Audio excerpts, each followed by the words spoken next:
Baik, kembali ke praktikum algoritma pemrograman 1. Kalau di video sebelumnya kita udah install Jenny sama compilernya. Nah, sekarang kita akan belajar bagaimana cara menggunakan Jenny tersebut. Kalau kemarin kan kita udah sempet juga ya coba-coba pakai program ini juga, pakai kode ini juga. Itu dari template, terus kita save, compile, build, dan execute. Nah, kita masih pakai program ini dulu aja. Jadi untuk sekarang kita jelasin dulu. Ini adalah tempat kita untuk ngoding. Sedangkan di sampingnya ada function dan variabel-variabelnya. Ini function dan variabel akan dijelaskan di modul lain, bukan di sini. Untuk sekarang kita fokus ke bagaimana cara penggunaan dari Jenny ini secara umum. Untuk sekarang, karena kemarin template, kita hapus saja ini dari baris 1 sampai baris 22 ini nggak perlu. Rapikan, lalu kita ada dua pilihan, bisa kita save dulu kayak kemarin, atau kita bisa compile. Ya, untuk pertama-tama kita compile aja dulu. Kita compile, lalu kita build seperti kemarin, dan kita terakhir execute. Nah, hasilnya sama kayak kemarin, hello world. Jadi kenapa itu bisa terjadi? Jadi ketika kita sudah menulis kode ini tadi, lalu kita compile, build, dan execute, dan keluarlah command prompt ini yang bertuliskan hello world. Oke, tak jelasin. Jadi ketika kita compile, itu kita bakalan pakai yang DDM GCC kemarin. Saat kita compile itu juga udah termasuk kita nge-save. Dan yang selanjutnya dilakukan adalah kita nge-build atau membangun. Kita udah compile, lalu kita build, dan selanjutnya kita execute. Nanti hasilnya kayak gini. Oke, jadi tak ulangin. Misal aku pakai teks beda di sini, misal apa ya? Aku anak komputer. Hehe. Jadi tak ulangi lagi. Aku nggak nge-save ya ini. Langsung tak compile aja. Finish. Kita build. Juga finish. Lalu kita execute. Loh, aku anak komputer. Hehe. Jadi gitu ya. Jadi ketika kita udah menuliskan kodenya, kita compile dulu, lalu di build, baru kita execute. Misal aku ada perubahan, aku ada anak komputer tagar 2. Kita compile, coba. Masih bisa, compilation finish successfully. Kita build. Juga masih successfully karena secara sintaks ini tidak ada kesalahan. Dan kita execute. Tapi yang ini kan tadi belum keluar, maka logo execute-nya berubah menjadi tanda X. Tanda X itu untuk apa? Coba kita klik. Kalau di sini tadi masih. Kalau kita klik execute, dia ke close dulu, baru bisa jalankan kembali. Logonya udah ganti lagi, jalankan kembali. Tada, aku anak komputer 2. Lalu bagaimana kalau kita ngedit, misal aku anak komputer 100, tapi kita nggak melalui compile dulu. Kita coba langsung build. Masih berhasil, lalu kita execute. Oh, ternyata bisa.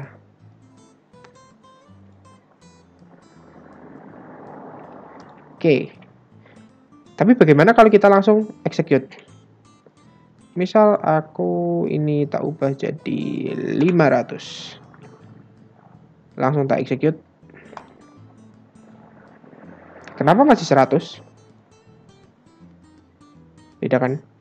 Itu karena belum dibangun.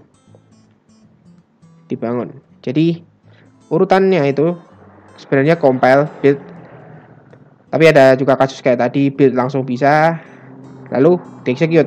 Kalau kita langsung execute seperti ini tadi, ini 500 tapi kita nggak kita compile atau build, dia hasilnya masih akan sama yang tadi, nggak akan berubah. Bagaimana kalau kita compile langsung kita execute? Sama saja, dia nggak ada proses membangun. Oke, jadi compile itu sebenarnya lebih ke proses pengecekan apakah ada kesalahan atau tidak. Ketika dia menemukan kesalahan, misal aku typo ya, di sini ada S gitu. Contoh aja. Contoh S, aku compile. Nah, ini contoh ada yang error. Coba dilihat di sini. Error S was not declared in the scope. Bla bla bla bla bla. Compilation failed. Compilation failed karena di baris 7 ini. Nih, di baris 7 sini. Kalian klik aja nanti akan menuju errornya di mana. Baris 7 terus bla bla bla 11 itu maksudnya ini kesananya 11, ini ibaratkan aja kolom 11, baris 7 kolom 11. Itu ada kesalahan S tidak dideklarasi. Untuk pendeklarasiannya itu udah di materi beda. Oke, tak ulangin lagi kalau nggak ada kesalahan. Misal kalau nggak ada kesalahan, compilation finished successfully. Sehingga kita bisa nge-build lagi. Tak close dulu. Kita langsung bisa nge-build. Execute. Nggak error. Tapi coba kita ada kesalahan ya di sini, terus kita langsung build aja lah. Hasilnya juga sama. Nggak bisa di execute karena ada kesalahan. Kita benerin dulu kesalahannya, kita build langsung aja. Successfully execute. Normal.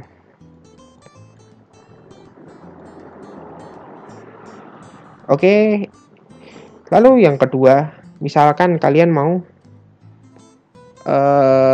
buat file baru. Buat file baru lebih cepat. Jadi aku misal butuh satu file baru nih. Kalau kemarin kita pakai yang di sini di drop down lalu di sini main JX, kita coba pakai yang ini. Ada logo new file atau kertas ini, new, kita klik. Dia akan bikin file baru. Misalkan aku ngopi dari sini aja. Copy ctrl-c, ctrl-v. Nah, kodenya udah sama kan? Udah sama kayak di sini. Dari baris 1 sampai baris 8. Ini juga baris 1 sampai baris 8. Aku pingin compile dulu. Compile-nya nggak bisa. Kenapa ini? Karena filenya belum disimpan. Kalau kita execute coba, dia akan minta nyimpan dulu. Misal aku nyimpan lagi di Office program, first second program. Jangan lupa ekstensinya, formatnya apa. Format yang kita gunakan kalau kemarin JX, kita langsung aja pakai CPP. Kalian mau pakai JX atau CPP sama aja. Tapi tak sarani sih CPP. Kalau kalian mau pakai yang langsungan, kemarin JX aja nggak apa-apa. Tapi kalau kalian nge-save manual kayak gini, kalian pakai CPP. Kalau udah tinggal save. Apa ini? Bla bla bla bla is not recognized as an internal or external command. Bla bla bla bla bla. Kenapa? Karena dia nggak tahu ini file apa. Dia belum di-build. Belum di-compile, belum di-build. Kita sesuai urutan lagi. Coba kita compile. Kita build. Finish successfully. Kita execute. Oke. Aku anak komputer. Oke. Seperti itu tadi ya. Jadi kalau mau bikin baru di sini pakai ini. Lalu kalian harus nge-save dulu. Baru bisa compile, build, lalu execute. Atau kalian juga pakai template, udah disiapin template-nya. Bebas. Terus kalau kalian mau, misal kalian udah punya suatu file lain, kalian juga bisa open. Misal open di sini aku pengen open apa ya? Programku yang iseng-iseng tak bikin, tic-tac-toe. Nah, kita pakai open. Kembali lagi, yang di samping ini fungsi struct variabel itu akan dijelaskan di materi yang berbeda. Gak usah bingung, santai-santai. Oke. Jadi itu ya, tak ulangin lagi untuk kesimpulannya.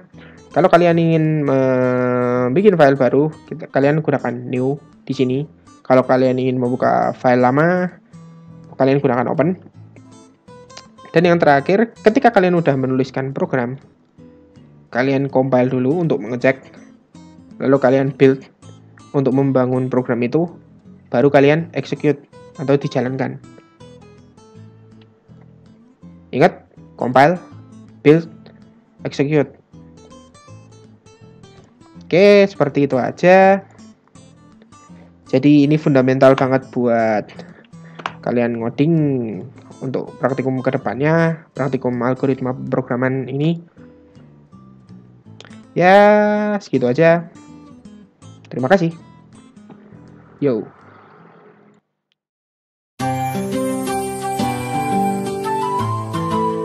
Oh iya, mesti pada bingung. Kemarin kan putih, Mas. Backgroundnya. Tulisannya juga agak beda. Kok bisa, Mas? Oke. Kalian main-main aja dengan menu-menu yang ada di sini. Untuk bisa gini, biar kelihatan programmer banget. Kita pakai background yang hitam. Dan agak ngeleganin mata sih sebenarnya. Gimana caranya? Kalian ke view ini view. Lalu change color scheme. Nah, ini udah disediain sama Jenny-nya. Kalian mau pakai yang apa? Untuk defaultnya biasanya kita pakai yang kayak kemarin. Putih, terlalu bersinar, keterangan, mataku sakit. Atau apa, bebas. Banyak pilihan. Itu bisa kalian sesuaikan sendiri sama selera kalian. Kalau aku biasanya enak di mata bispin atau ya pokoknya itulah bispin terbaik. Yo. Jadi di sini tuh ada banyak ya penggunaannya. Hampir sama kayak program-program lain untuk digunakan. Oke, segitu aja. Oke, terima kasih. Yo.